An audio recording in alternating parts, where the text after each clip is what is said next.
কেমন আছেন বন্ধুরা? আমার চ্যানেলে আপনাদের অনেক স্বাগত। আজকে আমি এসেছি একটা নতুন রেসিপি নিয়ে, একদম সিম্পল স্টাইলে একটা পনিরের রেসিপি।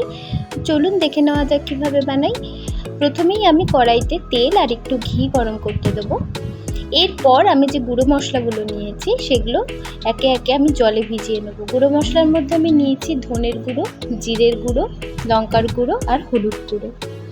আর এর সঙ্গে আমি একটা বাটা মশলা নেব। তার মধ্যে আমি নিয়েছি কাঁচা লঙ্কা, একটু আদা আর টমেটো, ওটা আমি একটু পেস্ট করে নেব। এরপর তেলটা গরম হলে আমি পনিরগুলো একটু হালকা করে ভেজে নেব।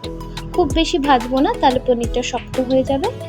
এরপর পনিরটা ভাজা হলে আমি কড়াইতে ফোড়ন দেব গোটা গরম মশলা। এর মধ্যে আমি নিয়েছি এলাচ, দারচিনি আর লবঙ্গ, নিয়েছি কয়েকটা তেজপাতা আর সাদা জিরে। ফোড়নটা ভালো করে ভাজা হলে গন্ধ বেরিয়ে আসলে আমি এর মধ্যে কিছুটা ডুমো ডুমো করে কেটে রাখা আলু দিয়ে দেবো। আলুটা দিয়ে আমি ভালো করে এটাকে লাল করে ভেজে নেব। লাল করে আলুটা ভাজা হয়ে গেলে এর মধ্যে আমি আগে থেকে যে বেটে রেখেছিলাম টমেটো, আদা আর কাঁচা লঙ্কার পেস্ট, সেটা আমি দিয়ে দেবো। দিয়ে আমি হালকা নাড়াচাড়া করে জলের মধ্যে গুলে রাখা যে মশলাটা, সেটাও আমি অ্যাড করে দেবো।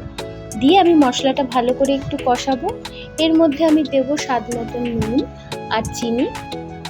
দিয়ে মশলাটা আমি সিমে রেখে ভালো করে কষাতে থাকবো।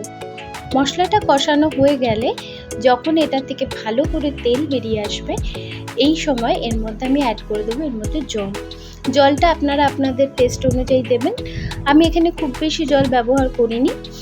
জলটা দিয়ে ভালো করে ঝোলটা ফুটে উঠলে আমি এর মধ্যে পনিরগুলো অ্যাড করে দেবো।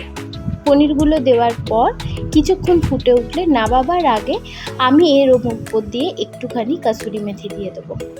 দিলেই আমার রেডি হয়ে যাবে হোম স্টাইল পনির। বন্ধুরা, আমার ভিডিও ভালো লেগে থাকলে অতি অবশ্যই আমায় লাইক, শেয়ার, কমেন্ট করবেন। নমস্কার, দেখা হবে নেক্সট ভিডিওতে।